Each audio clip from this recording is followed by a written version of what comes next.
I was wondering if maybe each of you could just introduce yourself to the audience and give us a little bit of your history.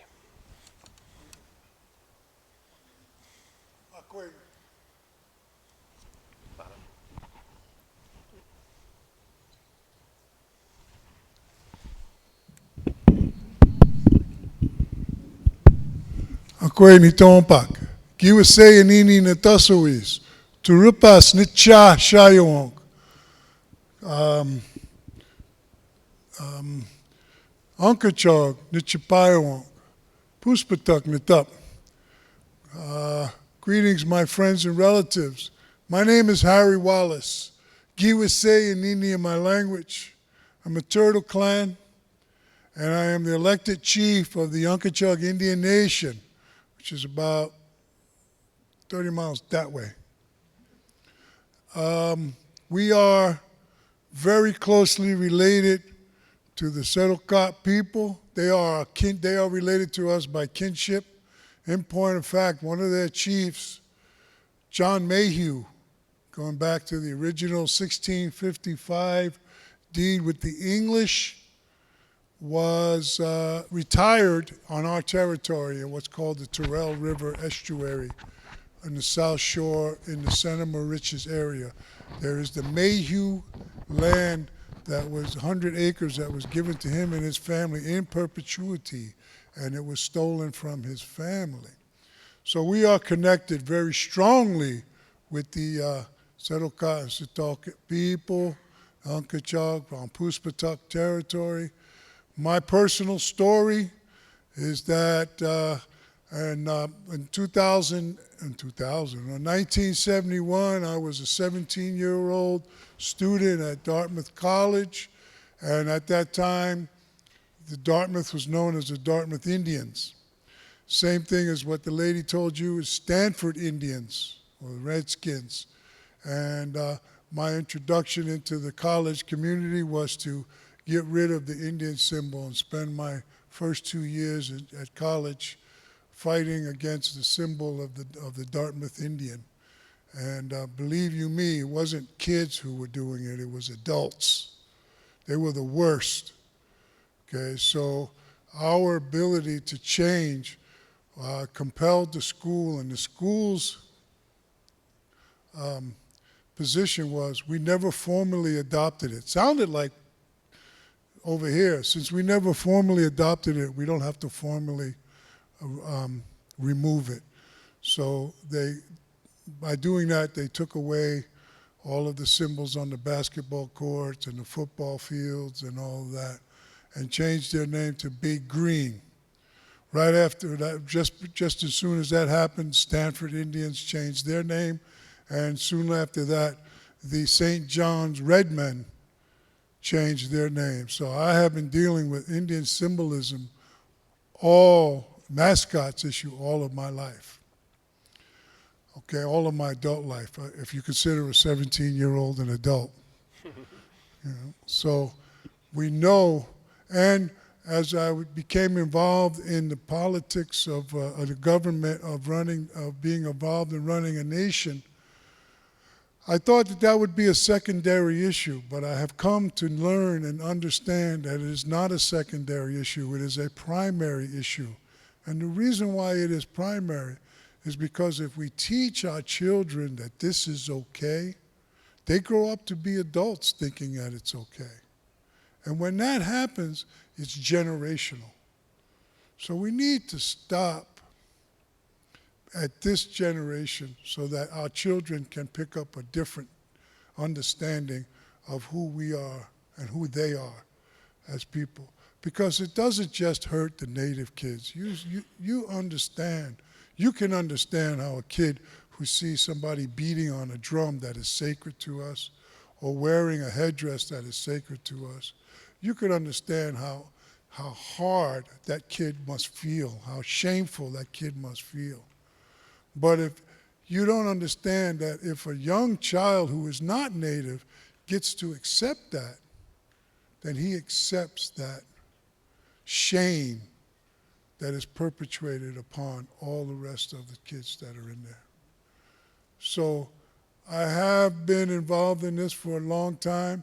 I'm glad and honored to be a part of this conversation. I have been a part of this conversation for a very long time. I am on I have been a part of the committee that the State Board of that the State Education Commission has established, the Advisory Council has established, that has recommended the changes in the state education. So I'm not new to this, and I'm glad to be able to speak to you in a reasonable way without pulling out my race card. I didn't know I carried one, but I think I'll have to try and find out where that is, because I never knew we had to have a race card. But I'm really glad to have people here that we could speak to and communicate, I guess, without throwing tomatoes at us, right? I was worried about being on the stage, but I am also proud to be a part of Miss Helen Sells. This young lady right here has been my friend and my mentor for a very long time. And she's got two big guys to stand up for her in case anybody gets a little rough around here, you know. But she is such a lovely person, and she is a part of this community, and she is a wonderful lady, and I want you all to welcome her as a member of this environment, since you are on her land, by the way. And Helen, I'd like to have you speak. Okay?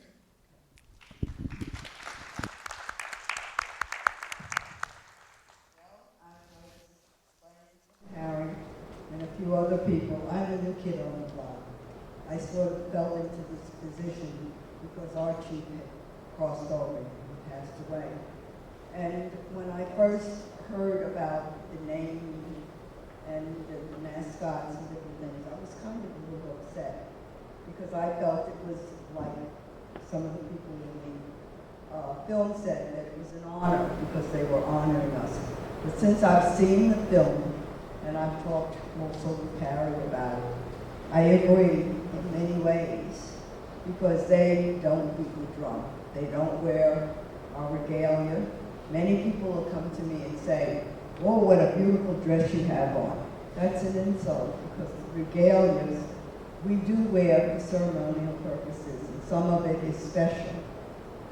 And, you know, it's like I was saying, since listening to the film and looking at it and listening to how other people feel about it, I do agree. And Setalcott, I graduated from Setalcott High School and went through all my life. And I did not have well, I didn't feel that there was a discrimination because there was only a few of us. We were like the needle in the haystack. So a lot of people didn't know that we were indigenous. I went to Girl Scouts like the other girls did. I went to 4-H Club like other girls did. So I just thought I was a part of, you know, the community. But this is an eye-opener to me. I didn't know. And I will also work very hard to carry this out. And I will work with Harry. Harry, you have to give me more education about it. Because as I said, I was never brought up into anything like this. So this is a new thing to me, even though I am an idiot. I'm going to now pass it to my cousin.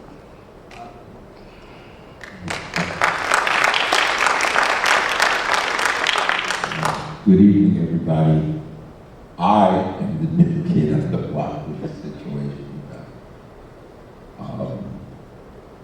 As a young kid, we used to take my grandfather to Setalcott, and he used to go out there and he used to preach and deal with his relatives. And then after he passed, I guess we kind of got lost in our heritage. And then Ted Green, who was our chief, started to get things rolling. And probably in my 40s, my mother encouraged me. In fact, I don't know if she encouraged me, she more or less told me that I had to get involved. watching the film and just seeing how things don't, yeah, we do need to change things. I mean, you know, like both of us said, a lot of people kind of really don't understand what our regalia is. They don't understand exactly, you know, what we went through in this country. So it is time for a change. It is time to change things, and what I really want to see, I want to see more education, and I want to see people change their attitudes. And we all live in a great country, and the world is kind of in a turmoil because there's a lot of problems out here. But we as human beings, we need to get together because, you know, life is short, and every one of us, I think, has something to an asset to society. So that's basically what I have to say.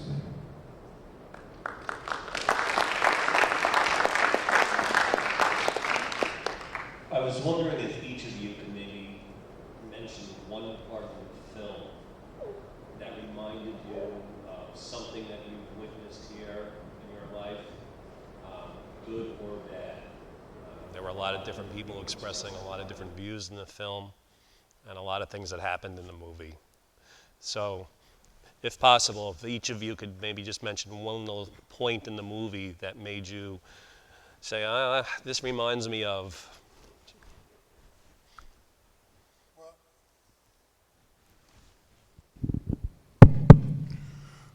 There were a lot of parts of the film that I related to, especially the part where the panel of Native people presented what life really is like, and they said, how can you honor us when you don't know us? You know nothing about us. Your story of honor is only about that which you pick and choose to be something that you like. And what is the something that you like? The violence of a warrior. You don't care about what harm is done to our children, the pain that our families have suffered in generations. You don't care about any of that. All you care about is this false image you have of how great a warrior the Indian was. Okay? And so you hold on to that and you make that your tradition. It's a false tradition. So that part was very emotionally moving for me because I related to that. The one part that was very, very powerful for me was when the Penobscot elder who was on radio, and he explained to them, so he was explaining to this school how damaging this image of redskin was. Do you remember that? Do you remember that part? And he was saying, and this kid, this young boy, walked up to him and said, why are you telling us to change our symbol and telling us to get rid of it? He said, I'm not telling you to do anything. I'm just educating you on what it is that you're holding up and honoring. And it's your decision then to see if you will continue to accept that ugly image as your representation of how you want to live or how you want to be. It's your choice. But I'm telling you what it is that you're doing. And so much of what happens today that we support or object to is based on that or lack of understanding of what it is that we are supporting or objecting. And so his wisdom was profound for me because we oppose so much that we know nothing about. We support so much that we know nothing about. But the education of that, and you want to know about, support educate the native people of Setalcott or Long Island, why don't you have that in your school? Why don't you teach that in your classroom?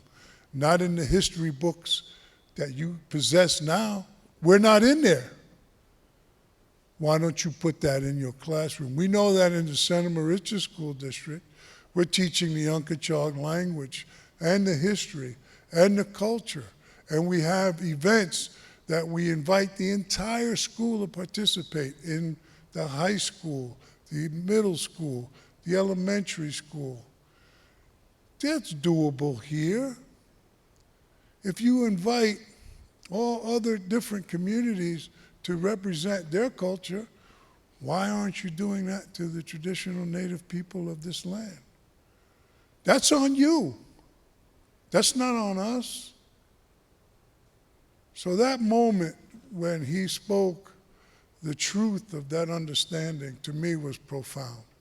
And the panel being there, that was the most impactful as far as I was concerned. Okay.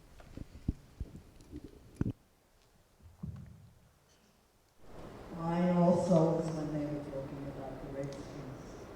I experienced with my children who attended the Longwood School District.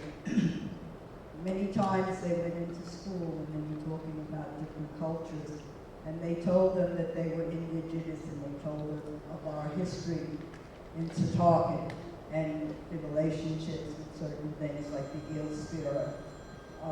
That's our fourth generation relative. And also Levi Phillips, who was the Native American Indian doctor, who walked around Long Island with his herbal medicine. And my children, the teachers doubted it, so I would have to go into school and tell them the history and how we are related. Levi Phillips, who was in Stony Brook, who walked around, is our great uncle. And also we talked about the eel spear. We're the fourth generation of the eel spear, painted by William Sidney Mount. That was the thing that I found difficult. But as of late, as of maybe the last couple of weeks, we've been involved with the Three Village School District, which is planning to include our history in their curriculum. As the 29th and the 30th, we're doing a walkthrough of history of the Setalcott Indian of Setalcott through pictures. We also have a Founders Day, which I didn't take part in this year, but we usually go there because of the locked paintings, the mural that's in the auditorium in Setalcott, and we talk about our part in the town of Setalcott. So there is a lot that I think we have to share and get to know about one another, and not doubt it when any one of us tell someone that we are indigenous and we are from Long Island, and we've taken part in a lot. Pass this to my cousin now.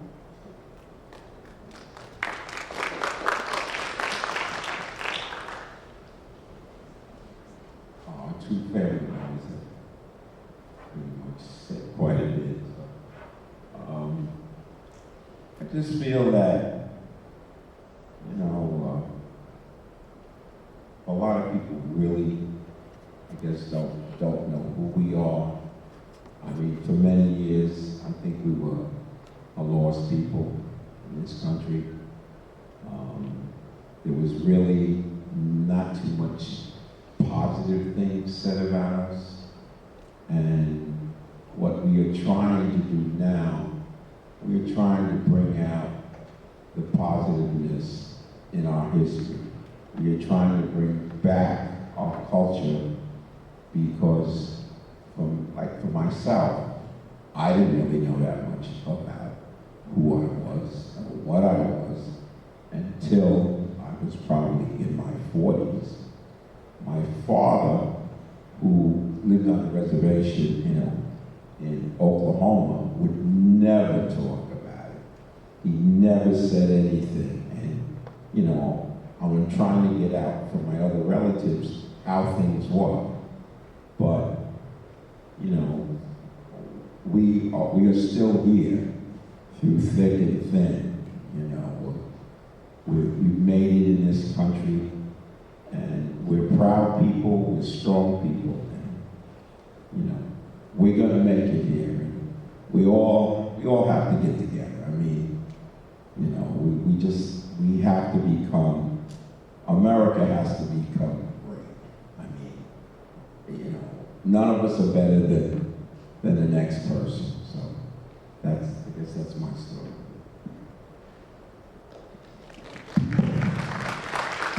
I want to bring that up. He said his father would never talk about it. The fear, that's the generation or before us, where the post in the 1890s, okay, where the original, the Bureau of Indian Affairs started out in the War Department. The history of America with Native people is one of genocide. It was to destroy all of us first, and then take away the culture next, and then separate us from our parents and our families and send us to boarding schools where the children were sent thousands of miles away. And I hesitate to call them schools because the schools had deaths. 10, 12 children die every year. Now, if you had 10 kids die in this school in a year, you would lose your mind. Tell me that you would not have a congressional investigation about the loss of life. Okay? But in these schools, there were uniformly mass burials. We have members of my family who went to Carlisle Indian School in 1898. 7-year-old boy, his name was Harry. That's probably where I got my name from, right? And his 9-year-old brother they went to Carlisle Indian School, which is in Pennsylvania. They're from Long Island. They both got disease. One got smallpox, and one got tuberculosis, and the other one got diphtheria. And they both died 2 years after coming back from the school. So they were 10 and 9 when both were buried the same year. They died the same year, but they were 10 and 9-year-old boys, and they're buried here in Kew Garden Cemetery. And they not only died, they infected. Their mother had 11 kids, 14, I think. I got to check that now. And 7 of the kids died as a result of being exposed to the diseases that at that time, those diseases were death sentences because they didn't have the cures yet, right? Like we know today, right? We can cure these things. They weren't able to do that. Those cures were not available. So that woman lost half of her family by going to a boarding school. So when he says his father didn't want to talk about that, we know that we experienced that in our lives because they don't want to talk about that. You heard this guy, the Ranco family. What did he say? He said, we don't want it. He said, yeah, sure, we love it. Why? Because he had a business there and they would have ran him out of town. His granddaughter tells you the truth. She speaks for him that says he lived in fear of danger for himself and his family. So how evident is that? Then it is personal to us. And that's the story of America. You want to know that story? That is the story of America. We were America's enemies because we were in the way. And now we're still here. We didn't go away. We were supposed to disappear, right? The vanishing American, right? We were supposed to go away. We didn't go away. Still here. And we still have the memory of all of that. And so these symbols, they don't reflect our history. And they don't reflect our pride. When you talk about your history and your pride, can maybe some of you give us some part of your history that you're proud of from this local area? You don't have enough time. But one thing, I'd like to know if there's any questions out there before I get into this. Anybody have some questions they want to ask? Because I want to engage the folks that are here, and then I can talk about Sure, history. yeah. Sure. I'm kind of Yes. afraid to say this, Oh. but Helen invited me here, so I'm sorry? Helen invited me here. We've been working together for a while. I got the nerve to say it right now for two reasons. I started my teaching career in this room January 12th. Can't remember how long ago. No, honestly, it was 1966. And learned a lot here and transferred, but I taught English for 30 years. And we learn from stories. We don't learn from arguing with each other. And we don't form opinions too quickly. Or if we do form opinions too quickly, we don't learn from the stories. I want to show one quick example of that with your permission, and then some of this is with the permission of some folks in the room. I learned the story of the Navajo code talkers. How many of you learned that story? We were pretty proud of that in World War II. My dad was in the Philippines, and he was in World War II, and at least part of that story was, you know, the Japanese were translating. We couldn't get a code to save them, but thank God there were a few Navajos somewhere around, and they've had a language that was so different from ours that we kind of successfully won the war in the Pacific. But the history, the true story, is a little deeper than that. And thank God the story is a little deeper than that, because it almost didn't happen. Every one of the code talkers went to Indian schools in Navajo Nation and were threatened and beaten and treated horribly whenever they spoke a Navajo word. Yet they persevered and continued to learn that language. Think about what if they had not might have happened. There's parts of the story that say it's quite possible, you know, we might have lost the war in the Pacific. There's consequences to stupidity and to prejudice that sometimes extend. I'm sorry to be an English teacher. That's the thing we do. I'll shut up right now. But Helen and I have known each other for a long time. And quite honestly, I didn't know these stories. People were afraid to even tell their friends these stories. This has to change.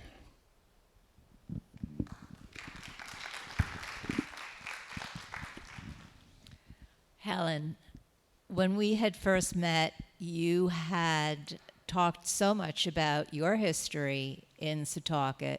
You talked about your parents, your grandparents, and your great-grandparents. I would love to hear some more about that, if you don't mind. Did you say Helen or Harry?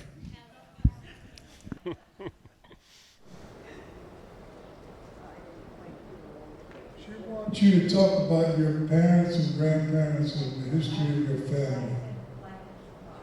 And some talking. Okay, my grandfather, I believe in our conversation, was born up by the Oakville Fire Gong. There's a little house right across the street from there. And that's where my grandfather was born. And the rest of the family, I think there was 14 children. And he became a minister at the age of, it's about 9 or 10, started. Also, my relationship and how Tom is a part of, I say, your family, because I believe it was your uncle, right, Tom? He's not listening. And my uncle, Leroy, ice skating on the pond down by the Wood Melville Memorial Park, and the ice broke.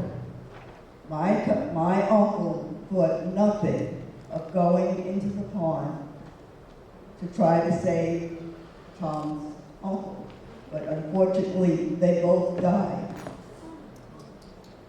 And I think back then, as I was telling you about my experience growing up, there were few families that made a difference between us, but there were some that did, and we knew where we could go and where we couldn't go.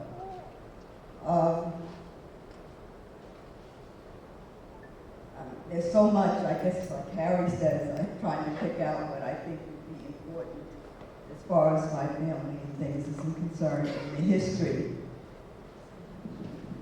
Well, I can tell you one thing. I know you all are very proud of the history of the Culpeper spiring up here. Oh, yes. You know, I think you don't know anything about that, but you know all the Culpeper family.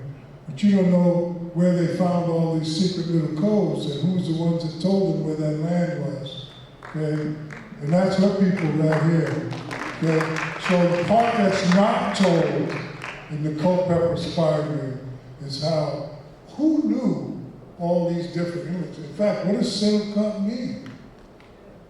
The places between the rivers, the coves between the land, the water between the land. That's the name, that's the understanding of what the name is given. Who knows that better than the people who were there for thousands of years?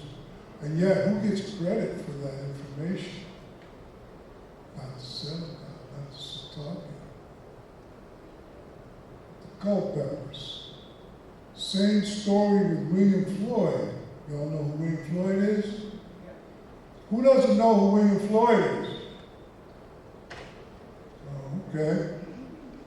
Did you know that his family was rescued by the Uncle people who took his wife and his children, drove and led them out of the Mastic Peninsula to the Setalcott territory over here to take a boat across to Connecticut when the British was on his ass? Who knows that story? And that's the same daughter who James Madison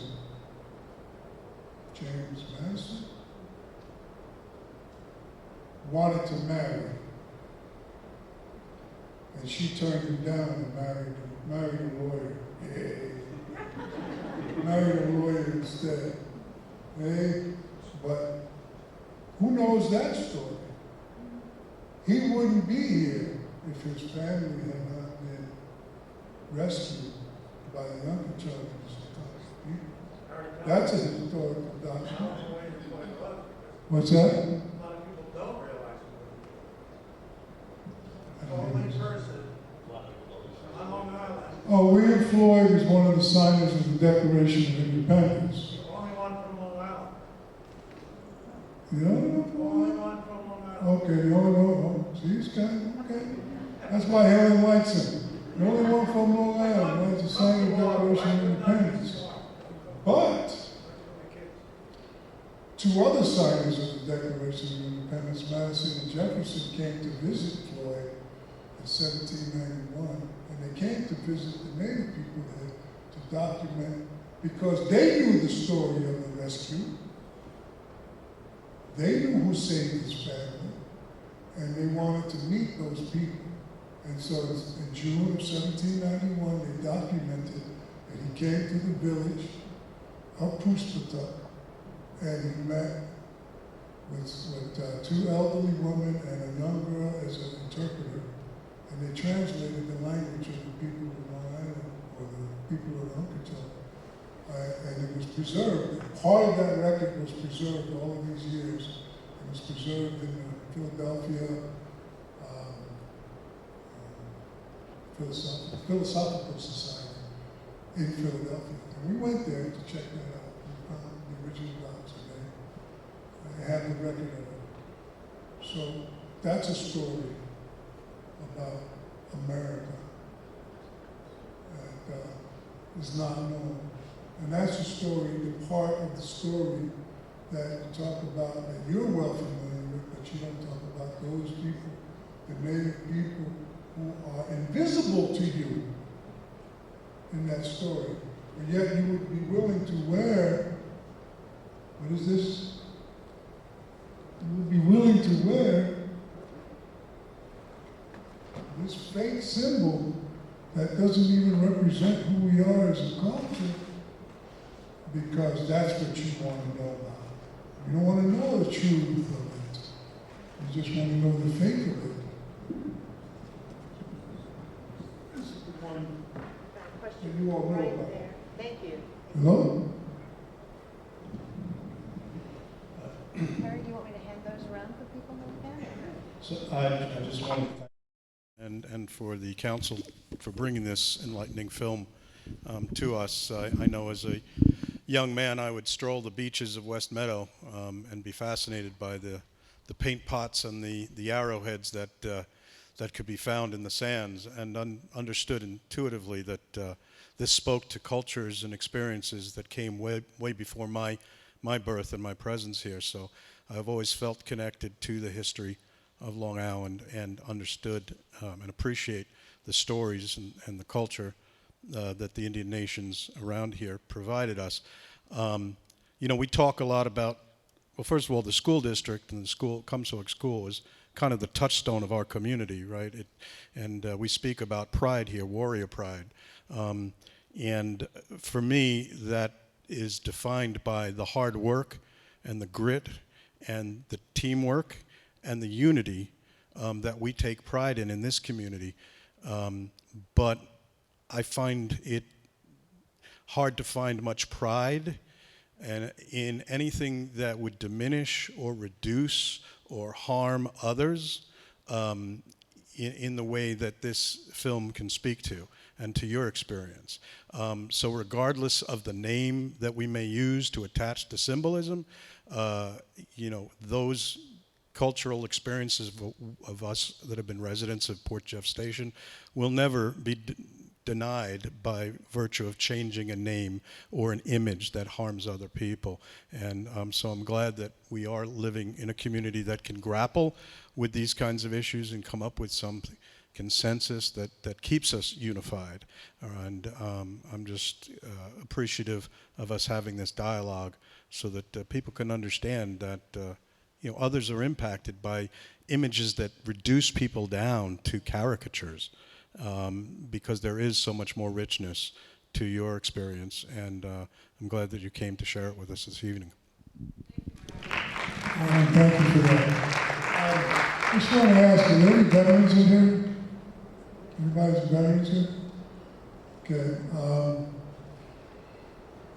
One thing that I wanted to share with you about that is that our people, we call the Native American people of North America, volunteer for service to defend this country and Canada in more numbers than any other ethnic or political group in the country.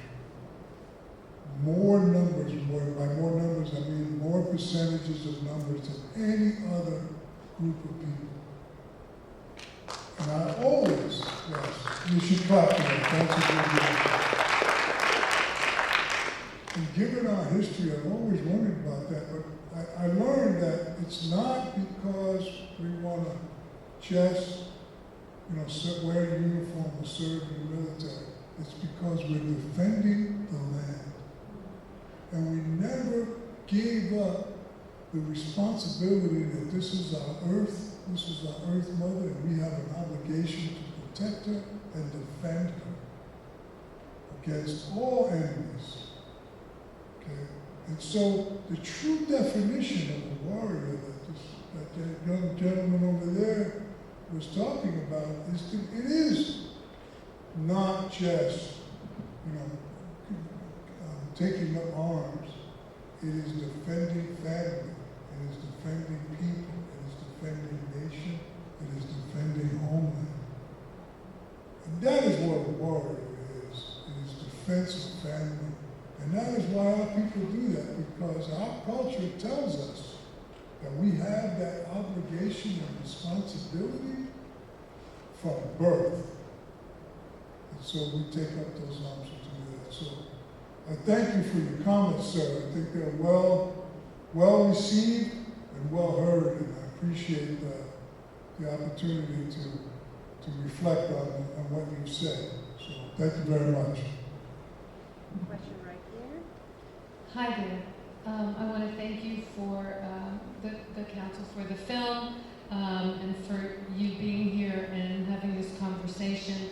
I want to piggyback on what my neighbor Ira just said. And I do want to thank, we have a member of our school board here tonight who is interested in this topic. As a parent in the district, well, my daughter graduated several years ago. I was certainly surprised coming into this district in early 2000 that there was an appropriated image of anyone from any culture used as a mascot. But there were many parallels in the film that spoke directly to the conversations that have been going on in the Comstock School District. And what really struck home to me were some of the conversations at the end of the film. And the fact that there is someone manufacturing in a private manner, maintaining the appropriated image of a Plains Indian, and people are still buying the clothing and still wearing it at events. And I can guarantee you that when our school district moves forward and removes this logo, there's still going to be an ignorant population here in our zip code who will feel entitled and will still be printing these images, in their garage or in somebody's basement because they feel it is they're an entitled class here. So it's a long road, but know that there are people who are thoughtful and concerned about this mascot image here in Comstock. Well, thank you for that.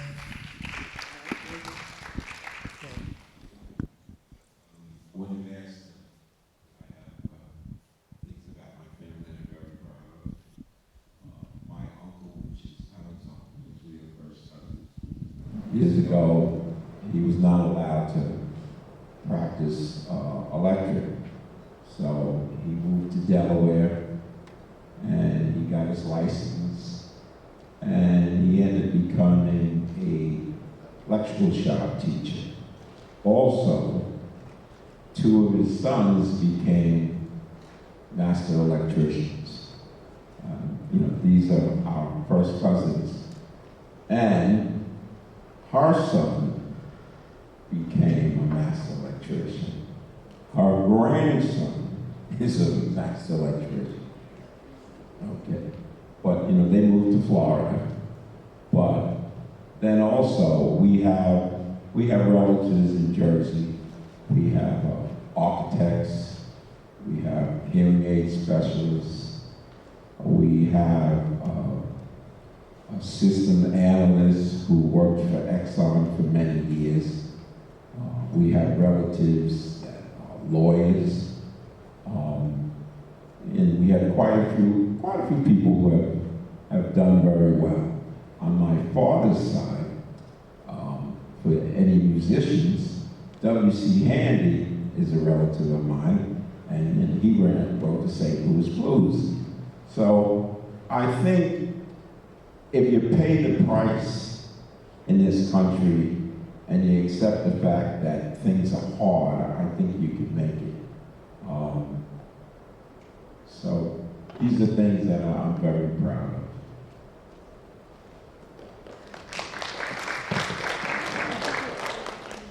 Do you have any programs that you would, say, run at libraries at night for adult ed type things? Typically, they're an hour and a half long. Do the Native American nations have anything like that that they could offer to the communities all across? What's the end? You're going to have to repeat that. I didn't really hear that. Anything that can be offered to libraries, program or anything like that? Oh, absolutely.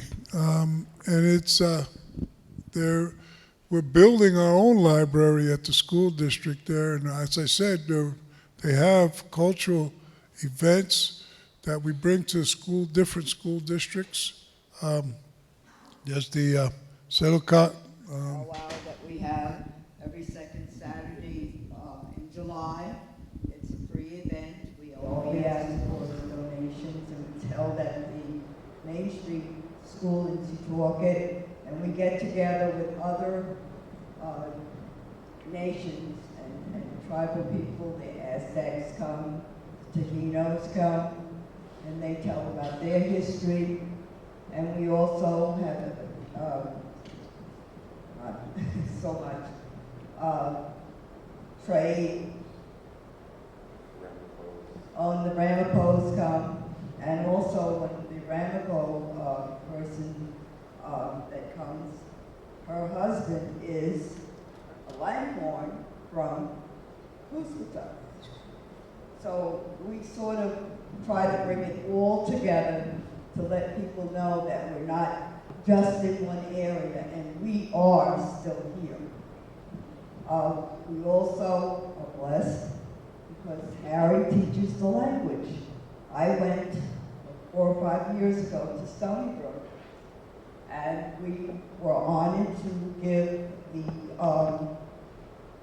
the Denison building, we went to give each tribe flags, and I, as being a student of Harry, was able to give my address and gift to the, I can't think of his name right now, county executive, and I did it in Algonquin, and I was so proud of myself. I thought I was going to do it tonight, but I chickened out. And I think if we could speak it more amongst ourselves and even the people who are around, I think they would really enjoy it. It's music to my ears. Being, I think I was in my 50s when I started, and I, with the language, and I found it very difficult because I couldn't, I had never taken a language in school. But I started singing it to myself. And that was how I learned to speak it. And I think it's open to the public also, right? It's been a while since when he went, hold it, well, I am 83 years old. And I myself became, I guess, active in letting people know about us. I guess I started when I was 18, and I really got into it because someone had made a remark about the heritage, and there was a spot in Setalcott where Bethlehem Church cemetery is on the Stony Brook side on Christian Avenue, and I went to talk to the person about it. Someone called and said, oh, they're digging up on your land, and they thought that they perhaps had been our sacred ground. I think they had done the archaeology dig with Stony Brook, and I'm trying to remember his name because I want to, I can't, don't write things down. I'm 83 years old, it doesn't come out. And I was quite hurt because the person who was getting ready to build the house, his remark to me was, oh, you people are still doing that? Well, I said to him, well, if you thought that your ancestors were buried there, you would be upset too. He even went so far as to call the police and have me removed. And this hasn't been that long ago. I said maybe not even 10 years ago. And of course now we've gotten together and we're working to protect our sacred grounds. And also Theodore Green, who was our chief, I believe it was in 1937, I'm not sure, they had heard that there was someone buried in our sacred ground, Google Lane in Stony Brook. And it was ordered by the district attorney that they could dig up that burial plot. And he, with his regalia, stood and defied them and would not move. And to today, they have not been allowed to dig in our cemetery. So there's a lot, even in local areas here, that has happened that you all don't know about. And as Harry was talking about, our young children, the males especially, and even the women who are out west, we wear the red color to represent them, and hoping that they would stop raping and kidnapping the women. So there's a lot, and things, like I said, are even happening around here that we don't know about. We should all get together and try to educate each other about it. My recommendation is that this community should help and get together and support the dedication of a piece of land and return it back to the Setalcott people and let them use that for cultural and spiritual events there. And it won't cost you anything. It's just a piece of some land, and return it back to the nation for use in their spiritual, cultural, and educational methods. Do that, and you could call yourselves warriors. Then you would earn that understanding of what a warrior is like, because that's what we do for family. Return their land to them and keep them safe, my opinion, for what it's worth. So, thank you, first of all. One of the points that, and to kind of keep what you're talking about going for a minute, one of the parts of the movie that kind of struck me was when the one gentleman said that if they took the mascots off and the symbolisms off, then people would forget that, you know, that there were Native peoples around, right? And so I appreciate that you're talking about like what you do in the community and to educate and all this stuff. How is it, or what can we do, right, as a community to kind of support and promote and get the word out there about even the programs that you were talking about that you do, or what can we do to like help educate? Since that was basically my question, but the other thing I wanted to tag on to that is how can we also support you, Helen and Robert, in terms of the issues that are facing the recognition of the Setalcott people? It is simple. You engage your council members, your representatives, to, like I said, it starts with that piece of property or land. I won't say property, land that was able to. That once you could get that, you establish recognition, okay, and you move on to that. They haven't gone anywhere. You don't recognize them, but we do, because they're our family, they're our relatives. So, and how do you engage that? You have to engage them. You know, you have to speak to them just like you speak to us. We will engage with you and tell you what is the best way to approach to move forward. If you're standing there trying to resolve this by yourselves, you won't get it done. I guarantee you won't get it done. But if you engage them as being a part of the process, it will happen. That I will guarantee it will happen. Okay? So you make them a part of the process. You make us a part of the process. Okay? And then it becomes part of your your tradition is that we don't forget our people. That's what becomes your tradition, in my opinion. What, Egan? I agree. Thank you, everyone, for coming out tonight and for staying to listen to this really important conversation. I know we ran a little longer than we usually do, but this was just, I know everyone was just riveted. And we really thank you so much, and we feel so honored by all the things that you brought forward. Oh. I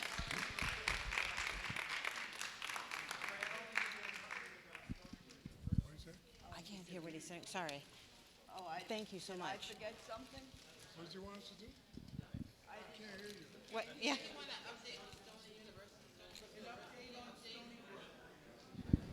Do you want to update on Stony Brook? Stony Brook.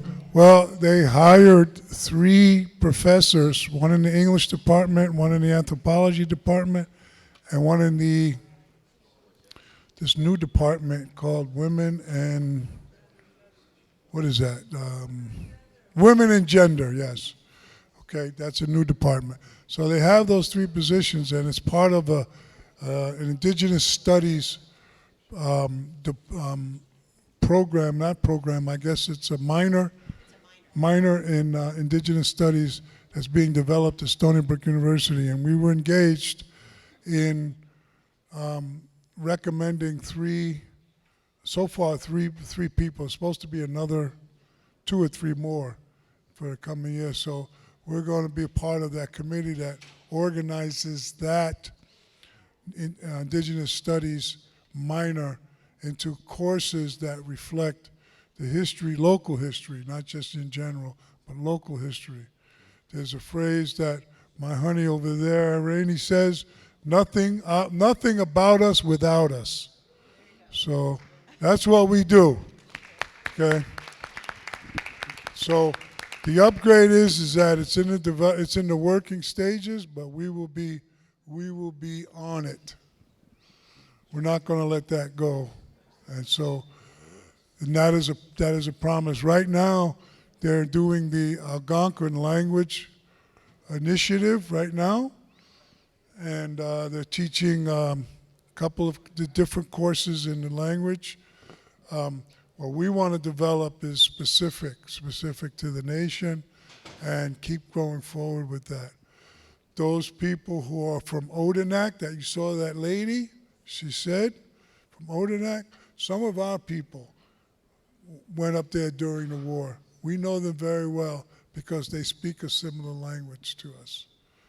But yeah, we are actively engaged. In my older years, that's what I want to do. Graves protection, language, right? I want to teach these stories to our kids and let them carry it on. Whatever's in my brain, I want to empty it. All right? And that's that's it. And so Thank you so that's where much. we are.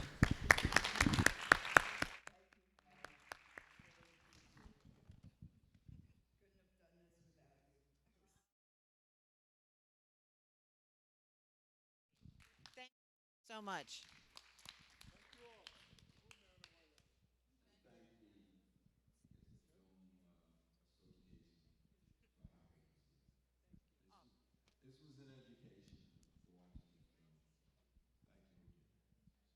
Oh, it was our pleasure.